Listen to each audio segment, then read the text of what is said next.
यात्रियों के लिए 3 बड़े अपडेट नए नियम निकल कर आ रहे हैं। पहला तो ये कि रेलवे टिकट की एडवांस बुकिंग अब 2 महीने पहले ही होगी। अभी के नियम के मुताबिक यात्रा से 4 महीने पहले आप टिकट एडवांस में बुक कर सकते थे, लेकिन 1 नवंबर के बाद अब आपको ये लिमिट 2 महीने की ही मिलेगी। यानी ये नया नियम एक तो 1 नवंबर से लागू होगा, ठीक है ना। और दूसरा अपडेट भी रेल यात्रियों के लिए बहुत ही अच्छा इंपोर्टेंट अपडेट है, तो देखिए समझिए। पहला तो ये कि रेलवे ने रिजर्वेशन का नियम बदल दिया है। रेलवे की तरफ से एक बयान जारी करते हुए बताया गया कि 1 नवंबर 2024 से एडवांस रिजर्व पीरियड 60 दिनों यानी कि यात्रा के दिन को छोड़कर जो 60 दिन बचते हैं उसका होगा, और बुकिंग भी उसी के अनुसार की जाएगी। ये देख सकते हैं आप, रेलवे की तरफ से इस संबंध में एक प्रेस नोट भी जारी किया गया, इंस्ट्रक्शन इशूड। सिंपल भाषा में बोले तो जैसे अभी अक्टूबर चल रहा है, आपको जनवरी फरवरी में कहीं रेल यात्रा करके जाना है तो आप अभी अक्टूबर नवंबर वगैरह में इनमें टिकट बुक नहीं कर पाएंगे, समझ रहे हो। जैसे आपको फरवरी में कहीं जाना है तो उससे ठीक 60 दिन पहले यानी जनवरी या दिसंबर मध्य के बाद ही आप टिकट बुक करने के लिए एलिजिबल होंगे। इससे पहले दोस्तों साल 2015 में रेलवे ने ये एडवांस रिजर्वेशन का पीरियड बढ़ाया था। 1 अप्रैल 2015 तक ये एडवांस रिजर्वेशन पीरियड 60 दिन का था। हालांकि सरकार ने तब बुकिंग अवधि को 120 दिन करने पर भी तर्क दिया था कि अवधि आगे बढ़ाने से दलाल हताश होंगे क्योंकि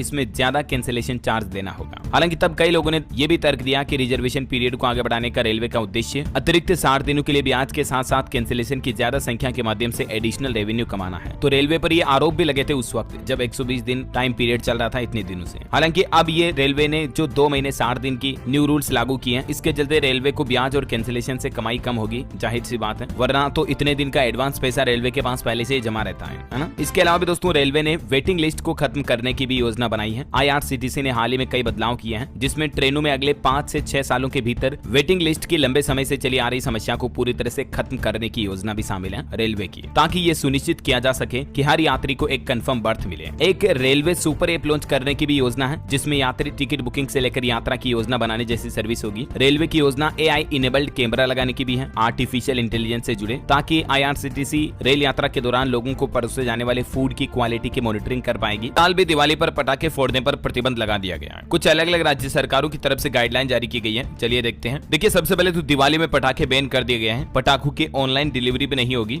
और ये नया नियम 1 जनवरी 2025 तक लागू रहेगा। हालांकि दिल्ली सरकार के इस फैसले पर भाजपा ने तंज कसते हुए कहा कि पटाखे प्रदूषण फैलाते हैं, इस पर आम आदमी पार्टी वैज्ञानिक रिपोर्ट दिखाए। बहरहाल अभी दिल्ली सरकार की तरफ से प्रदूषण पर नियंत्रण लगाने के लिए दिल्ली प्रदूषण नियंत्रण समिति यानी DPCC ने 1 जनवरी 2025 तक पटाखों को बैन कर दिया। सरकार के आदेश के मुताबिक पटाखे बनाने, उन्हें स्टोर करने, बेचने, सभी तरह की गतिविधियों पर बैन रहेगा और ऑनलाइन डिलीवरी भी प्रतिबंधित रहेगी। कुछ और अलग अलग राज्य सरकारों ने गाइडलाइन में कहा, जैसे पंजाब सरकार ने कहा कि सिर्फ ग्रीन पटाखे फोड़ने की इजाजत होगी क्रिसमस, न्यू ईयर और दिवाली वगैरह के मौके पर। वैसे ग्रीन पटाखे हमारी सेहत के लिए ठीक है या नहीं, इस पर भी एक्सपर्ट का क्या कहना देखिए जरा। वैसे तो ग्रीन पटाखों में भी दोस्तों पोटेशियम नाइट्रेट और एल्यूमिनियम होता है, इससे भी व्यक्ति की सेहत पर ज्यादा असर तो नहीं पड़ता है, लेकिन फिर भी ये चीजें हमारी आंखों में जलन और स्किन पर रैशेज पैदा कर सकती है। फिर भी जो नॉर्मल पटाखे आते हैं दोस्तों, उनके मुकाबले ग्रीन पटाखे जो होते हैं वो थोड़ा पोल्यूशन कम फैलाते हैं। तो यही वजह है कि कुछ राज्य सरकारें जो है वो ग्रीन पटाखे फोड़ने की अनुमति देती है। जैसे आप देखिए हरियाणा में भी गुड़गांव वगैरह में प्रशासन ने आदेश जारी किया, दिवाली की रात सिर्फ 8 से 10 बजे तक ग्रीन पटाखे जलाने की अनुमति होगी। प्रशासन ने पहले से ही धारा 163 लगा दी है और इस दिवाली पर 8 से 10 तक टाइम फिक्स किया गया, उस दौरान ही ग्रीन पटाखे फोड़ पाएंगे। और दिल्ली में तो अभी क्या कि दशहरा निकला ना, उसके बाद से ही प्रदूषण फिर से बढ़ गया, AQI 200 के पार पहुंचा, तो अब दिल्ली सरकार की तरफ से ग्रेप वन की पाबंदियां भी लगा दी है।